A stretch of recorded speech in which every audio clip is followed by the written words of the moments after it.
Come on. Hey, it is Pastor Jeff, and I'm back from my vacation all rested and ready to roll. Some of you actually emailed to say you missed these, and I think you might need to seek some medical help. When I was in college, I took a Shakespeare class. It was an elective for my English degree. It was a phenomenal class. There was very few of us, and so sometimes we even had class like at the restaurant over some chips and salsa. We talked about King Lear. It was pretty great. But one of the guys in there was a good friend of mine, and we decided to up the ante of the challenging nature of Shakespeare. And what we would do is every essay test that we had to do on a play that we had read, we would pick a word that we'd have to incorporate in our essay that had nothing to do with the play. And one I remember distinctly was we agreed that we would work the word dolphin into our test. Which, if you're doing a play like The Tempest, maybe you could do it, but I'm pretty sure we were on Henry V that time. Anyway, so it's just kind of a fun thing to do, and I thought maybe I could do that for these updates. And so I'm going to put a list up of words that I need to use in this update video that may or may not have anything to do with what I'm talking about. And so I'm going to put that list up now. Here you go. Okay, ready to go? Here's the update. When I got back on Wednesday, that was yesterday, I found out that there was a shutdown while I was gone because of COVID-related connections. And I am not a virologist or an epidemiologist, so I don't really know exactly what to expect about the COVID virus and what's coming next. And I'm sure all of us have opinions about how the government's handling it and how we should handle it, and I know I do. And there's been a lot of meetings with the elder board and the executive board trying to figure out what do we do. And I got to be a part of one of those meetings last night where we really felt like with Boulder County moving to this red zone, and you can look online for what that means, effective tomorrow, Friday, it will limit what we can do again, similar to what we had to deal with in the spring. And we really don't have right now the overhead, the staffing, the capabilities volunteer-wise to pull off kind of the multi-venue strategy that we did back in the spring. So it really came down to, we go back to everybody is allowed in the sanctuary again, which would be in defiance of the government order, or we go to online only. And we felt like as a staff, we can't in good conscience defy the government at this point and still say we're being wise as serpents and innocent as doves, which is the mandate that Jesus gave to his apostles when he sent them out to do the mission of the kingdom. Now, there may come a day when we do, and if this turns into active persecution, we will. But right now, if the county is shutting down and this affects everybody, we're kind of back where we were in the spring. We want to be above reproach, and we feel that's important. And so that's where the staff feels we should be, and the executive board and the elder board are behind us on that, even though there is, I think, agreeable disagreement on how and when we do this. And so with that in mind, I want to talk about the ecclesiology of all this. Now, ecclesiology means the theology of the church. This is not a political thing, although obviously that's going to influence people's feelings on this. And it isn't even so much about monitoring every person and whether or not they're contagious or could hurt other people, although that's a huge component of it. It boils down to what is foundational about what the church ought to be, the way Jesus designed it. The ecclesiology of the church, and that includes corporate worship. It includes, I believe, relational connection.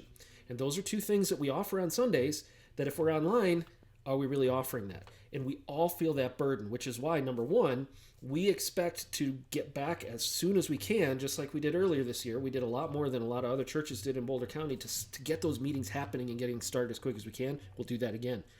But secondly, it means we want to provide congregational worship as well as relational connection face-to-face, even if we're online somehow. So if you're one of those people that really is going to need that face-to-face contact, let us know, office@gracelongmont.org, because we're going to come to your house. We will come and visit you. We will come and talk with you. If you want to be in a group on Sunday mornings to worship with other believers and members of Grace Church, let us know that so that we can connect you to other people who want to do that. And you can do that in homes at your own discretion. Right now, we just don't feel like it's in our discretion to do that in our sanctuary. But as soon as we can, we will. Also, what we are going to do for Christmas I'm super excited to tell you about. Christmas Eve, I talked with the staff today, and I talked with Carissa about some ideas for what we can do for that service, and it's going to be really, really cool. But I can't tell you about it yet, but I want you to be excited about that with me and file that away. You're going to hear more news about that in the coming days. It's going to be a special time of Yuletide joy. We also need to remember that this COVID situation, this pandemic, if it follows the pattern of the Spanish flu from 100 years ago, or SARS, or H1N1, it will have a time when it's gone, whether it's through a vaccine or just because the virus has run its course throughout the planet. And we need to see this more as a marathon than a sprint. And so there will be ups and downs. I think everybody wants to have a singular decision that we stick with forever now, but we're still in the midst of this marathon. And so it's almost like, climbing that mountain. And one day we will reach the top. We will reach the summit of Everest. We'll be like Tenzing Norgay and Sir Edmund Hillary, and we'll be able to say, we did it, we made it. And we'll be able to tell all those stories of what we went through to get from point A to the top of the mountain. But right now, we're in the midst of it, and we're like, when will we ever get there? When will this ever be dealt with? And the truth is, I don't know. And you don't know. And people are going to come at it from different strategies. We at Grace Church, we want to be wise as serpents, innocent as doves. So that's the plan. What that means for the office is we are going to abide by the county's guidelines as best we can. So smaller groups during the week are still okay, but please let us know you're coming. We're going to ask the staff to telecommute if they feel they need to, if they're high risk or around people who are high risk. And if you want to be a part of being one of those initiators of contact with other people in the church, office@gracesongmont.org will put you on the list and we'll put you to work. Once again, in an effort to curtail the spread of COVID in our church, we're going to be online for the short foreseeable future on Sunday mornings at 8:30 or 10. Check YouTube whenever you prefer. There's a couple other things that we're going to add to our online experience as a result of being online again. Number one, before the services, the pastors are going to be on camera doing a Q&A, kind of almost like a pregame show before the service starts.